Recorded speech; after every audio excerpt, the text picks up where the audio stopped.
What's going on, everybody? So today I thought I'd walk you through my round at the River City Nature Disc Golf Course in Debary, Florida. I played this course the other day and shot 8 under, so today I thought I'd go out and see if I could shoot better than that score. So starting here on hole 1, this is a par 3, 329 feet. I'm going with my S-Blend Exodus. The other day I had a really good shot on this one, but today I pulled this one over a little bit and hit that tree, landing me a good bit short of the basket, and I am playing from the long tees to the yellow basket, so I'm going with my D-Blend Tomb here, just trying to give it a chance for birdie, but definitely am okay with settling for par. Hole 2 is a par 4, 454 feet.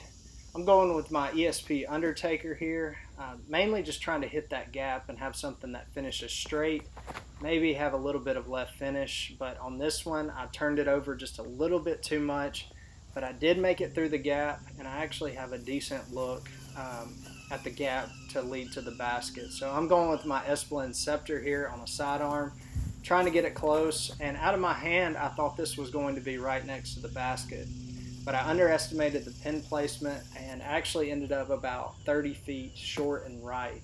It looks a lot closer on the camera, but it actually is about edge of the circle. So I'm lining up here with my Jawbreaker Roach, trying to make sure that I give this one enough height since it is a little bit uphill. And luckily I convert for my first birdie of the round and I'm on the board. Moving on to hole 3, this is a very tough par 3, 334 feet. You really want to penetrate that gap and have something that finishes nice and straight. So I went with my S-Blend Emperor on a sidearm, and again, about edge of the circle here. That basket is a little more elevated than it looks, so a little bit of a scary drop off behind it, so I'm wanting to make sure that I give it a chance, but I just left it a little bit low, end up taking a par. Hole 4, I'm trying to hyzer flip a 10-year buzz through this gap and have it finish left, and ended up hitting that last tree there in the fairway, and again about the same distance. I'm about 30 feet short, edge of the circle here once again. I've had a few different, I've had a make and I've had a miss. Let's see if we can convert, and I actually end up going high on that one, settling for par once again. Hole 5 is a downhill 241 feet. I'm going with my Rubber Blend Zone here on a sidearm. This is the less stable zone in my bag, so this one likes to hold a little bit straighter, but still has a good finish to it, and that was ideal right there. Ended up about 10 feet from the basket for the birdie. So moving on to hole 6, this is a big uphill hole, 375 feet. Definitely plays about 425, I would say.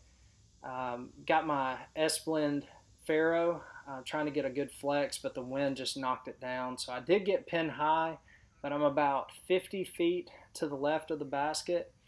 So I'm really just, again, got some wind to play with here, but I'm trying to give it a chance. Had a good bid on it, but just a little bit short. End up taking another par.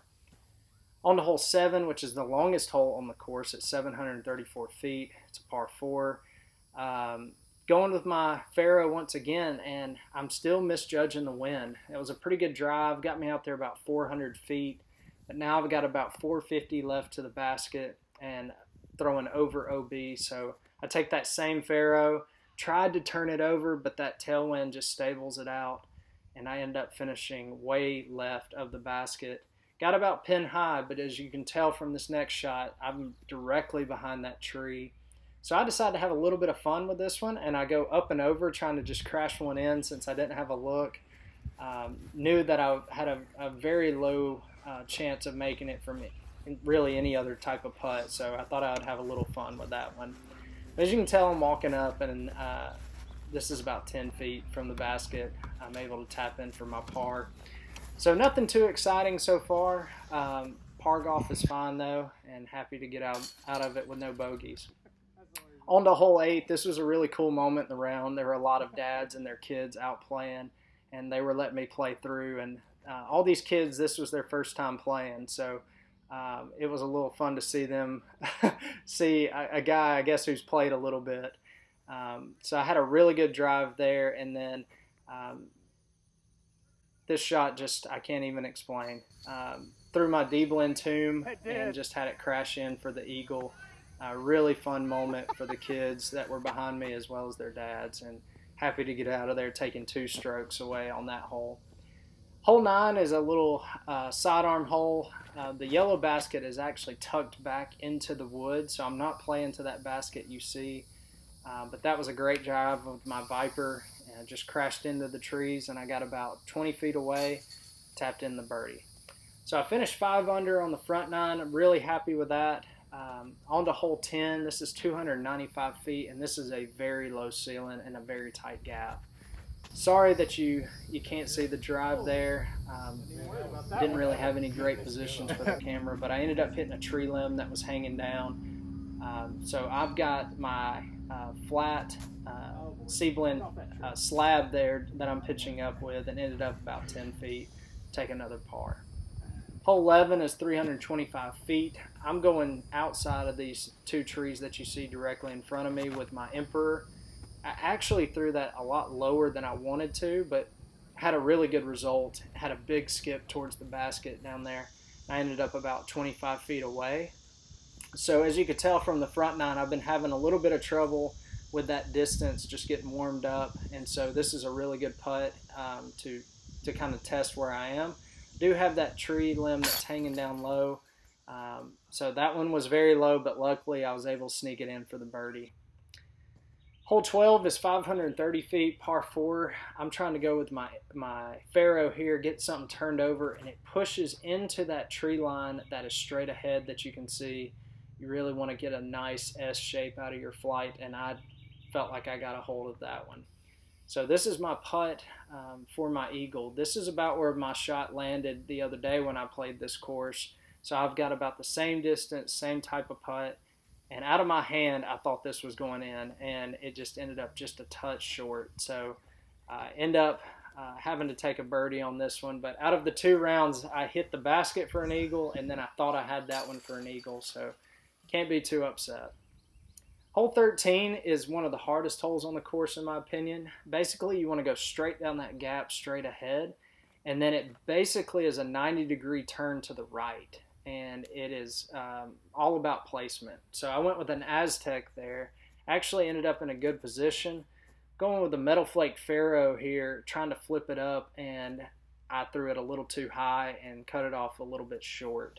So I've got about, I would say, close to 50 feet for the birdie here.